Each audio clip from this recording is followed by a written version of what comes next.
Hola amigos, ¿cómo están? Bienvenidos una vez más al canal. Hoy con otro tema súper interesante. Tenemos como invitado a William. Estos programas, William, tengo que decirte que a la gente le están gustando bastante las investigaciones que estamos compartiendo. Y en el caso de este programa vamos a hacer un ejercicio. La primera parte del desarrollo del tema la están viendo, ¿no? La van a ver aquí en mi canal. Y la segunda parte del tema va a estar colgada en el canal de William. Porque, bueno, yo sé que programas de más de una hora, a muchos de ustedes les gusta, pero en esta ocasión vamos a dividirlo en dos partes para ver pues cómo funciona. Así que ya saben, una vez que terminen de mirar este video, esta primera parte, pueden ir al canal de William, Despierta, este es el tiempo, que además lo voy a dejar en la descripción de este video. Y allí pueden ir y mirar la segunda parte ya en el momento que William la publique en su canal. Así que hoy vamos a estar hablando o cuestionando, ¿no?, la fe de Abraham. La fe que Abraham decía tener a su Dios, a Yahvé. Hoy vamos a analizar si realmente esa fe era verdadera, si era tan fuerte como se predica, ¿no?, en las religiones al día de hoy. Y bueno, yo sé que va a ser muy interesante. William, bienvenido una vez más al canal. ¿Cómo estás? Hola Salim, mucho gusto. No, yo bien, cansado un poco del trabajo, pero bien, bien, bien. Aquí emocionado porque este tema va a ser picante. Va a ser picante porque va a tocar algunas fibras de aquellas personas que creen que tienen como ejemplo a Abraham como un hombre, El padre de la fe, ¿no? Se dice. padre de la fe. El padre de la Correcto. fe. Vamos a cuestionar si en verdad es el padre de la fe. Eso es lo que vamos a hacer en este programa. Hemos tocado temas bastante polémicos con William. Y bueno, eso se evidencia en algunos comentarios de gente que viene de la religión y bueno, no está de acuerdo, respetable. Pero aquí vamos a compartir nuestra investigación. Ya sabemos que Abraham es el personaje, es el hombre que fue elegido, ¿no?, por el supuesto Dios verdadero, así nos enseñaron desde muy pequeños.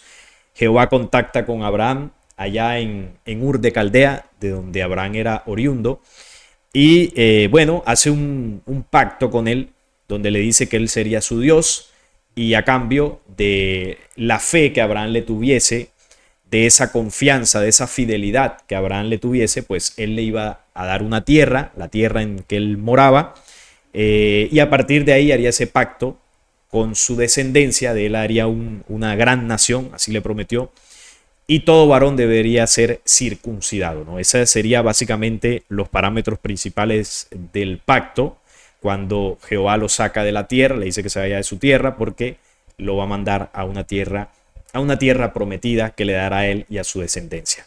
Así que así, a grosso modo, ¿no? Ahorita William nos irá comentando más detalles, es donde inicia esta historia, ¿no?, del padre de la fe, supuestamente contactado por el Dios verdadero. Esta es la historia oficial. William, ¿cómo podemos empezar este tema? ¿Qué podemos ir agregando para ir entrando en materia? Bueno, pienso de que el tema lo podríamos comenzar aclarando de que o haciéndole recordar a cada uno de los oyentes de que cada tema que nosotros tocamos aquí lo hacemos leyendo los textos desde la perspectiva de que lo que está ahí escrito, ¿verdad?, fue realmente lo que el escritor quiso decir, ¿verdad? Y no de la perspectiva teológica que generalmente niega todo aquello que no pueden explicar y alegan deliberadamente de que lo que está escrito ahí no quiere decir eso, sino que quiere decir otra cosa. Entonces vamos a hacernos la idea cada vez que leamos los textos de que todo lo que está escrito ahí es real y que todo lo que ahí está es lo que el mismo escritor quiso decir. Perfecto, es importante esa aclaratoria porque es normal que cuando se estudia el documento bíblico haya un sesgo religioso. ¿Por qué? Porque las religiones históricamente son las que se han adjudicado la propiedad de dichos textos, ¿no? Unos textos que conforman un documento. La Biblia no es un libro propiamente dicho, es un conjunto de libros, libros que fueron escritos en distintas épocas por distintas personas. No es un documento cronológico, eso es importante. Así que hay varias cosas allí que no son como las enseñaron. Eso tengámoslo muy en cuenta. Bueno, además del tema de las traducciones, que también debemos tenerlo presente, para nuestros estudios bíblicos. Así que hoy vamos a poner a prueba la fe de Abraham, a ver si realmente es el padre de la fe, porque se utiliza como ejemplo en todas las enseñanzas. ¿Cómo podríamos entonces, William, comenzar a cuestionar la fe de Abraham hacia su Dios, al Dios que lo eligió? Bueno, lo primero que tenemos que es aprender un poco sobre quién era Abraham, ¿verdad? Aquí yo tengo algunas notas que pude encontrar y dice que Abraham ben Terah, que más tarde sería Abraham, más conocido en el mundo religioso como el patriarca Abraham y también como el padre de la fe. Fue un patriarca hebreo y que es común de las religiones abrahámicas. Estas incluyen el judaísmo, el cristianismo y el islam. En la religión judía se cree que es el padre fundador de la religión o de una relación especial entre los judíos y su Dios. En cambio, en el cristianismo se cree que es el progenitor el progenitor espiritual entre de todos los creyentes, ya sean judíos o no judíos. O sea, que es el padre tuyo, es el padre mío, según la religión judeocristiana. Mientras que en el Islam solo es parte de un eslabón en una cadena de profetas que comenzaron con Adán y terminaron con Mahoma. Aunque realmente, según los historiadores, toda la historia patriarcal junto al Éxodo y el periodo de los jueces solo es una reconstrucción literaria tardía y no se relaciona en ninguna manera con alguna época histórica en particular, se cree, esto mira lo que dice, se cree que Abraham ben Terah nació en Sucasdim o Ur de los caldeos, como es traducido normalmente en Caldea, Sumeria, actual Irak, aproximadamente en el 2150 a.C. y murió en el 1975 a.C. en Hebrón, Canaán, actual Cisjordania. Eso creo que es lo primero que debemos saber. Entender de que, como lo hablamos en alguna ocasión en el video del hijo oculto de Jehová, este hombre viene de una cultura sumeria, mesopotámica, y que por ende los dioses o los seres a los que esta gente adoraba, esta población adoraba, eran los Anunnakis. Los No hay dioses que de extrañarse Sumeria, por sí. eso, ¿verdad? Los dioses de Sumeria. Y no hay que extrañarse por eso ni poner el grito en el cielo, No, así era, ¿verdad? tal cual. Porque es así, era así. Lo mismo que cuentan las mismas tablillas. Eh, y como también yo explicaba en el video de quiénes fueron realmente los enemigos de Israel, Abraham era hijo de Terah o Taré. Y según el Talmud judío, su madre era Amalait. Su esposa era Sara, quien era también a la misma vez su media hermana y era hija también de Terah, el padre de Abraham. Eh, Pero hija con otra mujer, ¿no? con No, otra mujer, no era sí. con la misma Solo madre. eran Por eso eran, hermanastros. exacto, eran hermanastros, sí. Eran hermanastros. Entonces, también conocimos, o en ese video yo hago mención de que Ismael, él tiene, según la, la versión oficial, él tiene varios hijos. Bueno, según la versión oficial, solamente se conoce religiosamente dos hijos. Ismael, que es su hijo mayor, el cual tuvo con Agar, una concubina de Egipto, luego Isaac, el cual lo tuvo con Sara, y luego de la muerte de Sara tuvo 6 hijos más con su concubina Keturah, ¿verdad? Es Entonces la creo tercera esposa que es la que que no se esa habla era casi. la tercera esposa. Entonces, también lo que vamos a hacer es tocar en este video por qué se le adjudica a Abraham el sobrenombre del padre de la fe, ¿verdad? Y para eso tenemos que ver qué cosa es la fe, aprender realmente qué es lo que se conoce como fe. Y yo tengo aquí, saqué de la definición de fe según el blog bibleforamerica.org. Me gustaría compartírtelo y que tú lo pudieras leer, ¿verdad? Eh, ¿Vas a déjame compartir ver, la pantalla? compartir la pantalla, sí. Ok. Voy a compartir la pantalla. Y aquí, no sé si lo puedes ver. Sí, ahí se ve. De, Esa es la definición, definición según la Biblia, ¿verdad? sí. Ok, Dice sí. Hebreos capítulo 11, versículo 1, nos dice lo que es la fe según la Biblia. Ahora bien, la fe es lo que da sustantividad a lo que se espera, la convicción de lo que no se ve. Esa es la definición que hemos aprendido Ujú. de la fe, ¿no? Es lo Ya, que sí. es la convicción de lo que no se ve, básicamente. Ujú. Y dice que la fe es lo que da sustantividad a lo que se espera, por lo tanto es la seguridad, la confianza, la confirmación, la realidad, la esencia, la base de sustentación de lo que se espera. Es decir, el fundamento que sustenta lo que se espera. La fe también es la convicción de lo que no se ve. Esta fe nos convence de lo que no vemos. Por lo tanto, es la evidencia, la prueba de lo que no se ve. Eso, a grosso modo, es lo que dice la definición religiosa de lo que es la fe. La tradición. Que realmente la fe es otra cosa, pero bueno, ahorita lo podríamos mencionar sobre lo que significa realmente la fe, porque Jesús hablaba de la fe. Jesús Ujú. decía en varias ocasiones, tu fe te ha curado, tu fe te ha sanado, el que tenga fe en mí vivirá eternamente, es decir, en varias ocasiones hizo referencia. Y bueno, en una de las conclusiones, ¿no?, que vamos a sacar de todo esto es comparar esa fe, entre comillas, que tuvo Abraham con la verdadera fe. Así que eso también lo vamos a tocar. Adelante, William. Bueno, entonces, para conocer por qué Abraham se le llama el padre de la fe, explicaremos más o menos, según la tradición religiosa, lo que cuenta. Dice que Abraham vivía en una hermosa ciudad de Ur, antigua Mesopotamia, actual Irak, cuando Dios le pidió el sacrificio de alejarse de su tierra e irse a un país desconocido. Él aceptó este sacrificio y el Señor realizó con él una alianza. Le prometió la tierra de Canaán entre el Mediterráneo y el río Jordán para él y para sus descendientes. Sin embargo, sus pruebas continuaron. Su esposa Sara, esto es la versión religiosa, ¿verdad? Sí, sí. No es lo que creemos nosotros. Dice que su esposa Sara, quien era estéril, logró concebir con la gracia de Dios y tuvo un hijo, Isaac, a quien amó mucho. Años después, Dios quiso probar la obediencia de Abraham y le pidió en sacrificio a su más grande tesoro, el pequeño Isaac.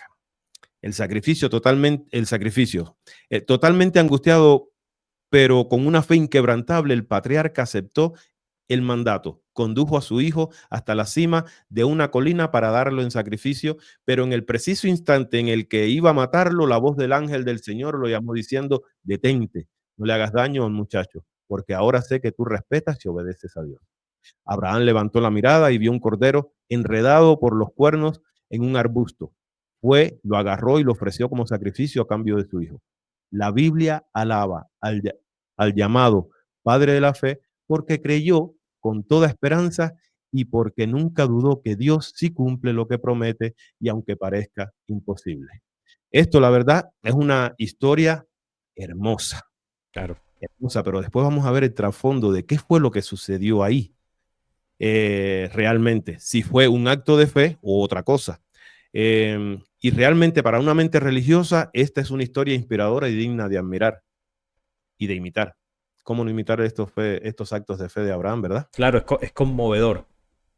Sí, Sí, me casi lloro. sí, sí. Eh, pero mira, ahora entremos en algunos detalles. Vamos a leer lo que dice Génesis capítulos 15, versículo 1 hasta el 12. Vamos a ir viendo realmente Voy a qué es buscarlo. lo que... ¿eh? Voy a buscar Génesis. Capítulo 15, Sí. versículo del 1 al 12. Adelante, sigue mientras. Y vamos a leer todos estos textos para poder conocer el contexto, pero el versículo real a analizar es el número 12, ¿verdad? Y de esto lo vamos a comparar con la Biblia BTX4 y con la interlineal hebreo-español. ¿Está bien? Ok. Así que comienza porque esto nos va a hacer entender cómo estos textos son los que, si fuese verdad lo que estamos leyendo, o lo que ocurrió, estos son los que forjan el carácter de Abraham, ¿verdad? Y vamos a entender lo demás. Léelo. Génesis 15 nos dice, Dios promete a Abraham un hijo. Después de estas cosas vino la palabra de Jehová a Abraham en visión, diciendo, no temas, Abraham. Yo soy tu escudo y tu galardón será sobremanera grande. Y respondió Abraham, Señor Jehová, ¿qué me darás siendo así que ando sin hijo? Y el mayordomo de mi casa es ese Damaseno Eliezer. Dijo también Abraham, mira que no me has dado prole, y aquí que será mi heredero un esclavo nacido en mi casa. Luego vino a él palabra de Jehová diciendo, no te heredará este, sino un hijo tuyo será el que te heredará. Y lo llevó fuera y le dijo, mira ahora los cielos y cuenta las estrellas si las puedes contar. Y le dijo, así será tu descendencia. Y creyó a Jehová y le fue contado por justicia. Y le dijo, yo soy Jehová que te saqué de Ur de los Caldeos para darte a heredar esta tierra. Y él respondió, Señor Jehová, ¿en qué conoceré que le he dado, que le he de heredar? Y le dijo, tráeme una becerra de 3 años y una cabra de 3 años, y un carnero de 3 años, una tortola también y un palomino. Y tomó él todo esto y los partió por la mitad y puso cada mitad una enfrente de la otra, mas no partió las aves. Y descendían aves de rapiña sobre los cuerpos muertos y Abraham les ahuyentaba.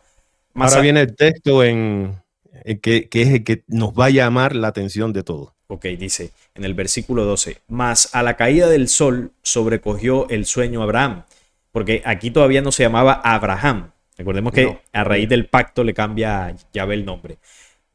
A la caída del sol, mas a la caída del sol le sobrecogió el sueño a Abraham. Y aquí que el temor de una grande oscuridad cayó sobre él. Entonces Jehová dijo a Abraham, no, solamente hasta ahí. Hasta ahí, hasta donde dice una gran oscuridad cayó sobre él. Sí.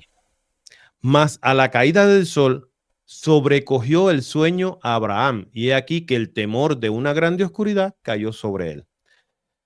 Recordemos que aunque la Reina Valera, como muchas otras Biblias modernas, le agrega el nombre de Jehová, porque esto, recordemos eso, ¿verdad? Hay que hacerle recordar a los oyentes. Le pone el nombre de Jehová a este Elohim, que se le aparece a Abraham y a muchos otros personajes en todo el Génesis. Realmente el nombre en los originales no aparece hasta el Éxodo capítulo 3, versículo 15, ese nombre de Yahvé, ¿verdad? Lo que significa que probablemente el Elohim de Abraham e Isaac no es el mismo de Jacob, aquello que más o menos te comentaba sí, lo que fuera de cámara hablamos aquel día. No, y lo hablamos en los videos que hemos hecho. En el video también, ¿verdad? Sí, sí. ¿Verdad? Pero bueno, cuando nosotros leemos esa partecita, pareciera que no hay nada fuera de lo común cuando dice que más a la caída del sol sobrecogió el sueño a Abraham, y he aquí el temor de una grande oscuridad cayó sobre él. Pareciera que no hay nada ahí, ¿verdad? Porque cuando lo leemos a través de cualquiera de estas traducciones, va a pasar desapercibido a cualquier lector que esté muy alejado de la lectura investigativa, porque esta versión, como muchas otras, se encarga de maquillar el evento ocurrido, ¿verdad? Les recomiendo que, yo no sé, ¿te acuerdas aquel video que hicimos con Descubriendo las manipulaciones bíblicas? Yo les Sí. recomiendo a los clientes que vayan al canal de Descubriendo y vean ese video. Les va a ayudar mucho. Pero vamos a tomar 3 palabras de ese texto. Quiero que tomemos la palabra sopor, ¿verdad? Porque la vamos a buscar esa palabra es la que aparece realmente en la Biblia textual BTX. Se los voy a compartir. Está Génesis capítulo 15, ya se los voy a compartir, versículo 12. Espérame. 15, aquí está. No sé si pueden verlo. Sí, ahí se ve. Estoy en el capítulo 15, versículo 12.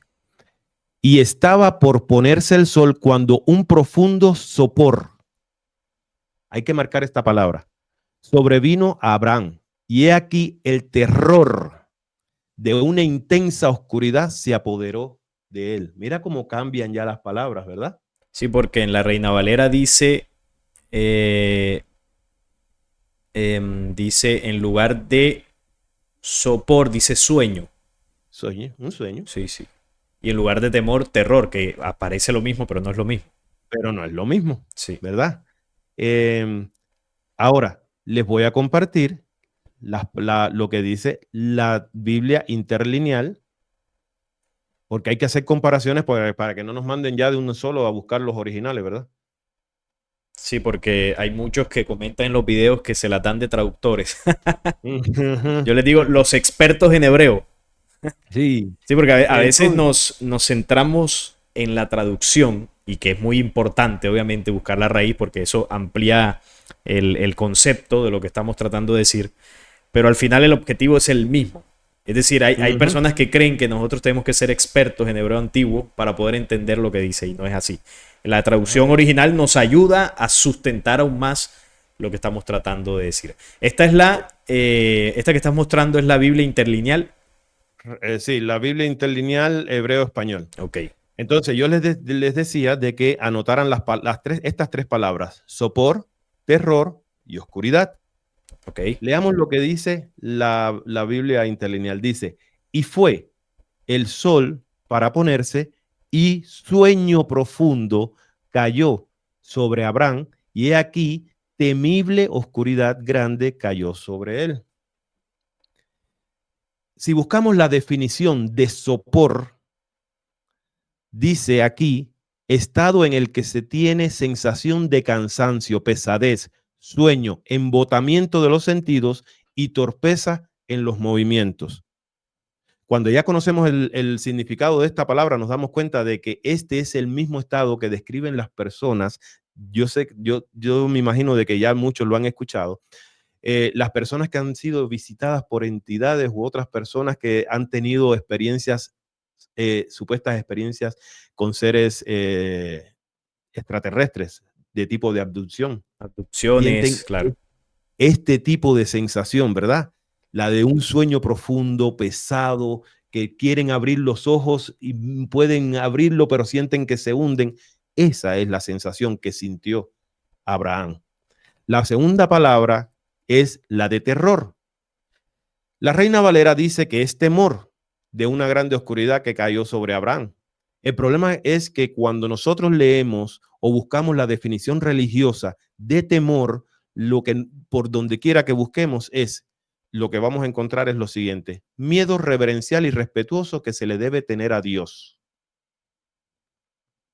Mira, Sí, sí, ahí cambia. miedo Cambia. reverencial y respetuoso que se le debe tener a Dios. Esta es la verdad es que esta es una definición muy conveniente para el mundo religioso, Sí. porque de esa manera no permiten que sus fieles cuestionen cualquier incongruencia dentro del documento bíblico, ya que está catalogado como infalible. O sea, en el cual no hay errores, no se equivoca y es demasiado eficaz. ¿No? Y además que dicen que el principio de la sabiduría es el temor de Jehová. Ah, O sea que ahí se no enlaza esto, dicen, ¿no? ellos dicen que es el temor a Ah, Jehová, Jehová sí, sí, para sí, así implementar más dice. el miedo, Exacto. ¿verdad? Pero el texto realmente dice el temor de El Jehová. temor de Jehová, sí. Ahora, pero si nosotros buscamos la definición de la palabra terror, según el diccionario de la Real Academia Española, dice miedo que se siente al considerar que algo perjudicial o negativo ocurra o está por venir. Sospecha de que algo es malo o puede conllevar a un efecto perjudicial o negativo. Miren las cosas que está sintiendo Abraham en ese momento. Capítulo 15, versículo 12. Primero tiene un momento de pesadez, de sueño profundo, de estupor, ¿cómo la palabra era? De sopor. Sí. Dentro Y en de la esto, noche, ¿no? Cuando inicia la y noche, en la que noche, eso no es un dice que una dato. inmensa Sí, no es un dato. oscuridad. No, dice que cuando se pone el sol, es decir, cuando ya entra la noche, él siente esa sensación de pesadez, de sopor, y luego él siente terror por una inmensa oscuridad que se cierne sobre él. Entonces yo interpreto que la oscuridad por la cual él siente terror no es en sí por la noche, sino por lo que está viviendo. Puede ser una abducción, un ataque de entidades, cualquiera de estas bueno, es muy parecido a los relatos actuales, ¿no? De esas experiencias. Exactamente, exactamente. Y esto es lo que empieza, como les dije anteriormente, a forjar el carácter de este personaje. Y es lo que nos va a poner en duda después. Em, si tú te fijas en lo que dice la definición de la Real Academia de la Lengua Española, no vas a encontrar por ningún lado la palabra reverencia a Dios, ¿verdad? O respeto a Dios. Para mí, en mi opinión, eso es no, nada más que una especie de manipulación religiosa para el sometimiento de las masas. Sí, Nada más. el miedo dentro de la religión es vital para que existan esas Ujú. organizaciones. Y ahora, la última palabra a analizar es la palabra que dice ahí en el texto, que es oscuridad. Y aunque la versión religiosa tiene un concepto que podríamos decir que aparentemente es clara, em, no, la verdad yo no entiendo por qué cuando leen este texto no analizan bien lo que estaba ocurriendo y quién es el Dios que ellos adoran. O sea, ¿será que no lo leen bien? Porque el mismo Jesús dice de que en el Padre no hay nada de oscuridad, que es luz, totalmente o luz, y en Él no hay oscuridad. Y sin embargo, este personaje cada vez que tiene una aparición, lo hace en la oscuridad. Lo hablábamos la semana pasada, creo, con el video que hicimos, que deja una duda ahí de por qué cuando pelea con Jacob, Es de lo hace noche, también en la oscuridad. Y cuando ya ve que va a aparecer la luz del día, sale pitado. ¿no? Y también hay una cita, si no estoy mal, es en Primera de Reyes 8:12. Ya nos corregirán en los comentarios, pero estoy casi seguro que es esa que dice, Salomón ha dicho que Jehová habitaría en la oscuridad. Textualmente así lo dice. Entonces, Ujú. Salomón estaba muy claro de que el Dios al que él le servía era un ser que se manifestaba en la penumbra, en lo oscuro, en lo oculto. De hecho, el primer templo de Salomón era un lugar especialmente diseñado para que en ese lugar físicamente habitara ese Elohim. Eh, Tenía su espacio ahí, ¿no? Cuando la gloria de Yahvé llenaba el lugar, los sacerdotes no podían entrar a hacer el ritual porque la gloria llenaba todo el lugar. Entonces, claro, si es un ser espiritual, como se nos ha enseñado, físicamente no puede ocupar un espacio, más sin embargo la gloria de Yahvé lo ocupaba. Así que ahí vemos lo físico que era este personaje que necesitaba vivir en lo oscuro, en la penumbra, rodeado del ritual sacrificio de los animales que se hacían ahí en el templo. Así que si nosotros atamos cabos dentro de lo que dice la misma Biblia, entendemos que era un personaje de oscuridad, obviamente. Exacto. Pero ¿sabes lo que dice lo que tienen de concepto como oscuridad dentro de la Biblia? Yo encontré algo aquí y dice, las escrituras representan a la oscuridad como lo que está sin Dios y la luz como lo que tiene a Dios en ella. Como hijos de la luz, es vital para nosotros profundizar en este concepto de la luz y la oscuridad para que podamos experimentar la plenitud de todo lo que es Dios, lo que Dios nos ha brindado. ¿Encuentras una respuesta a eso? No, ahí Nada. se intenta justificar de que lo que es oscuridad no necesariamente tiene que ser malo, sino que Dios aún no ha hecho presencia ahí. Ese es el Ujú. cuento de la dualidad que incluso se habla en algunas corrientes filosóficas, donde se habla de que el universo es dual y de que en el origen había oscuridad y luz, y que la oscuridad necesariamente tiene que ser parte de la luz para que todo pueda existir, y eso es falso. Como tú mismo lo Ujú. mencionaste ahorita, el Padre verdadero, en él no hay tinieblas, es luz pura e inaccesible. Entonces, el concepto del Dios dual no está relacionado con el Dios verdadero. Eso es un concepto de los falsos dioses para acá. Así que cuando se habla de esa dualidad, ya ahí empezamos a entender que hay manipulación. O sea que es Así. conveniente esa descripción para blanquear un poco las veces donde se asocia a Jehová con la oscuridad. De hecho, Así en mismo. el Génesis capítulo 1 también se habla de que la tierra estaba oscura y vacía. Y él comienza a crear, a ordenar todo en los supuestos 7 días. Y bueno, ahí demuestra también que su creación parte, su supuesta creación parte de la oscuridad. Un tema que alguna vez también toca aquí en el canal. Lo pueden buscar cuando hablo de el falso Génesis 1 de Jehová. Ahí explico Ujú. esa parte. Adelante, William. Bueno, ya en este punto, escucharemos o veremos en los comentarios a muchos super espirituales que, como dijiste hace un rato, nos van a decir, vayan al original, porque ya sabemos que están usando versiones fraudulentas y manipuladas, pero está bien. Los No vamos a traductores, los decir que traductores. sí, no se desesperen. Aquí tenemos, sigue compartiéndome la de la Sí, Reina Valera, la de la eh, Biblia interlineal. sí, aquí está. Bueno, mira, como explicamos la vez pasada, esta Biblia te da las palabras en hebreo, te dice lo que es, por ejemplo, esta de temible, dice que es un singular, es un sustantivo femenino singular absoluto. Pero aquí nos da, en este código, nos da la palabra y el significado, ¿verdad? Y veamos qué es la palabra hebrea que se utiliza primero para sueño profundo, ¿verdad? Y es mm, mm, esta.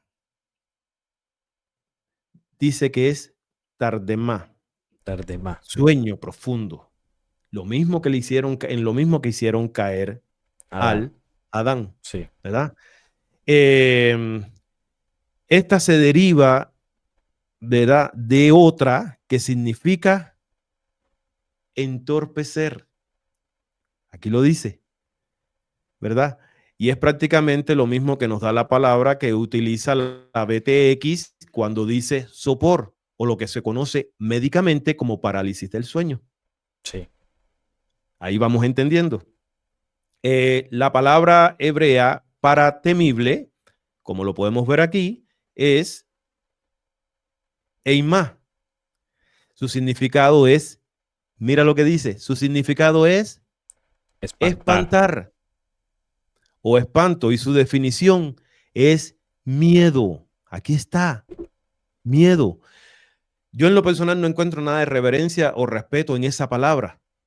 No sé si tú también lo encuentras, no sé si los oyentes lo encuentran, pero de verdad que no hay justificaciones. Y vamos a ver la última palabra. La última palabra es oscuridad, ¿verdad? Y dice que esta palabra tiene una derivación de estar oscuro, como reteniendo la luz, ¿verdad? Entenebrecer, negrura. No sé si vamos entendiendo. Llegados, llegados aquí, creo que entonces Sí, porque ya esa, podemos. esa es la oscuridad que cubre a Abraham, no es la de la noche como tal, No para es que la se de la noche. entienda que esta es la oscuridad por la cual él comenzó a sentir el terror. Exacto. Entonces, ya llegados a este punto, yo sé que muchos se van a preguntar que si estamos hablando de la fe de Abraham, ¿qué tienen que ver estos textos? Pero realmente tienen que ver mucho porque esto nos va a llevar a conocer un poco más sobre la personalidad, lo que decía antes, y el carácter de este hombre. Eh, Vamos a ver Génesis capítulo 12, versículo del 9 al 20. Capítulo 12 del 9 al 20. Lo que pasa es que esta cita que acabamos de, digamos que de profundizar, tú lo decías ahorita, forja el carácter de Abraham en relación a la fe. Entonces, Exacto. aquí está la base, en todo lo que acabamos de hablar hasta ahora, está la base de la fe de Abraham. ¿Cuál es la base, no? Para poder en este punto del programa establecer una base de conocimiento. Ese sustento de la fe de Abraham es el miedo, el terror. ¿Hacia quién? Hacia el Elohim que lo contactó. ¿Por qué? Exactamente. Porque Abraham se dio cuenta de lo que ese Elohim le podía hacer. Podía paralizarlo, podía hacerle sentir terror, miedo. Sabía, ¿no? La sensación o sintió la sensación de una oscuridad que no era la oscuridad natural de la noche, sino una sensación de parálisis. Y a raíz de ahí, porque aquí todavía no había empezado el pacto como tal, recordemos que el primer contacto que tiene Abraham con Yahvé, no recuerdo, William, cuántos años tenía Abraham cuando se contactó con Yahvé. Eh, yo hace poco hablaba 75 años, algo así, creo. sí, y cuando ya hace el pacto con Yahvé tenía 99 años. Entonces pasaron 24 años de un punto a otro. ¿Y por qué pasaron 24 años? Porque en esos 24 años Yahvé lo que estaba haciendo era estructurando esa fe de Abraham, esa entre comillas fe. Entonces cuando ya Yahvé se dio cuenta que ese era el hombre que él necesitaba para establecer esa descendencia híbrida en el planeta Tierra, él hace el pacto con Abraham a los 99 años y ahí es donde le cambia el nombre de Abraham a Abraham. Y bueno, le da a Isaac, porque ahí ya él tenía a Ismael cuando hace el pacto. Sin embargo, el pacto lo seguiría con Isaac, que sería el hijo de Jehová con Sara, programa que ya hicimos aquí. Sí, así que los invitamos a que vayan a verlo. Sí, porque esto está ligado, ¿no? Todo lo que venimos hablando. Entonces, para que se entienda esa parte del por qué desde el Génesis 15 ya Yahvé comienza a estructurar la falsa fe de Abraham a partir del terror y la manipulación.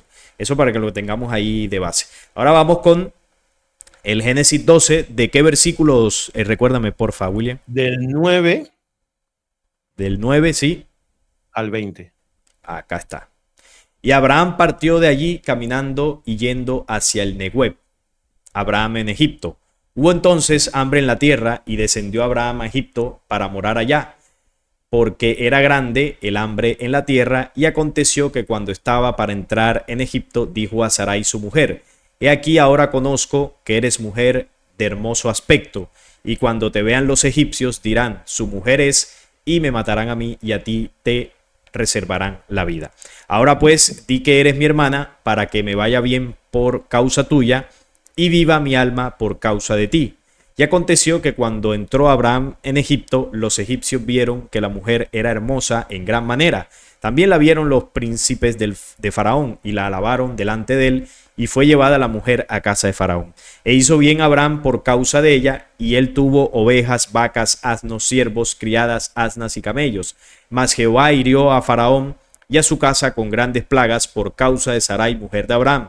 Entonces Faraón llamó a Abraham y le dijo: ¿Qué es esto que has hecho conmigo? ¿Por qué no me declaraste que era tu mujer? ¿Por qué dijiste es mi hermana, poniéndome en ocasión de tomarla para mí por mujer? Ahora pues, he aquí tu mujer, tómala y vete. Entonces Faraón dio orden a su gente acerca de Abraham, y le acompañaron y a su mujer con todo lo que tenía. Esa es la parte donde Abraham entra a Egipto y le dice a Sara: oye, no, vamos a decir que tú eres mi hermana, porque como eres bella, ellos al verte van a querer tomarte, y para hacerlo, pues me van a quitar a mí del camino para quedarse contigo. Entonces, si tú eres mi hermana, eso no va a pasar. Así que cuéntanos un poco aquí, William, ¿qué interpretas tú de esta situación? Porque recuerden que estamos analizando la fe de Abraham. Eso es importante. Él se va a Egipto por una hambruna, ¿no?, que hubo en la tierra que él estaba.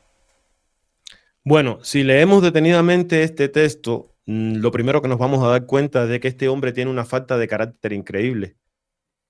Porque por tal de salvar su vida es capaz de vender a la mujer. Eso es lo primerito. Y aunque suena duro y pesado, eso es exactamente lo que está diciendo el texto. Sí, literal. Él la vendió. La vendió, sí, y va mucho más allá. Dice de que le fue bien por causa de este acto. ¿Por qué? Porque recibió a cambio de su mujer, recibió rebaños, recibió vacas, recibió asnos, o sea, recibió prácticamente como efectivo, ¿verdad? Sí. Y que conste, el texto deja claro de que el faraón sí la tomó. No es que no solo se la llevó y quería jugar a las casitas con ella. No, sí la tomó. Esto nos lleva a otra práctica, ¿verdad? A otra cosa. ¿Y sabes qué cosa es? La práctica de la gerontofilia. Gerontofilia. ¿Qué ¿Qué es eso? Primera vez que escucho La gerontofilia consiste en la atracción sexual hacia personas ancianas. Hacia personas ancianas, sí, porque Sara ya era de avanzada edad. Ok, también podríamos pensar, como hablamos la vez pasada, de que estas personas vivían más. Genética diferente. Claro, sí. Al vivir más, quizás envejecían más lento. Envejecían más lento y todavía Sara se miraba, como decimos por ahí, se miraba buenota. Como decimos por acá, todavía aguantaba. Sí, exacto. Pero si lo miramos desde un punto de vista natural, esto es esta práctica, como te digo, que se llama gerontofilia, es la búsqueda de pareja sexual mucho mayor de edad cronológicamente con intenciones sádicas. Eso es lo que dice el diccionario con respecto a esto. La edad de Sara ahí en ese momento era de 65 años, porque aparentemente ella era 10 años menor que Abraham, y en el mismo capítulo se menciona de que él tenía ya 75 años de edad, ¿verdad? Sí. Así que me imagino yo ahora a los detractores diciendo que Abraham no había obtenido la promesa de Dios y quizás por eso actuó de esa manera. Justificación. Sí, porque ahí, digamos que si bien no estaba el pacto, ya Abraham confiaba en su Dios, porque ya comenzaban a tener, digamos que una buena relación, bueno, buena entre comillas, ahí partiendo del miedo, pero ya Abraham le obedecía. Entonces, claro, ya él tenía fe en su Dios, y ahí, si él realmente tenía fe, no hubiese necesitado vender a su mujer para sobrevivir. ¿Por qué? Porque él simplemente iba a entrar a Egipto para refugiarse, no de una hambruna. Él no iba a hacer guerra contra los egipcios, es decir, él no iba a hacer nada malo, simplemente iba a entrar allí para abastecerse un tiempo y luego salir.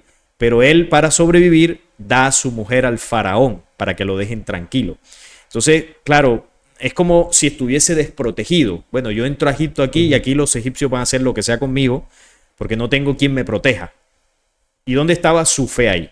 Claro, esto se disfraza, ¿no?, de otra forma, de que Abraham, para cumplir el propósito y los mandatos de Dios, tuvo que incluso ofrecer a su mujer, aunque allá no se dice que el faraón pues realmente la tomó.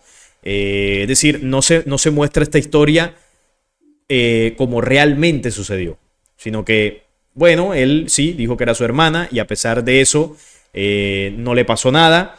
Dios finalmente supuestamente lo ayudó, él logró estar en Egipto. Dios castigó al faraón por tener malas intenciones con la mujer, y al final el faraón terminó rindiéndose ante Abraham. Es decir, esto se disfraza como que, wow, la tremenda obra de Dios con Abraham allí en Egipto, y no se dice que para él lograr eso tuvo que ofrecer a su mujer.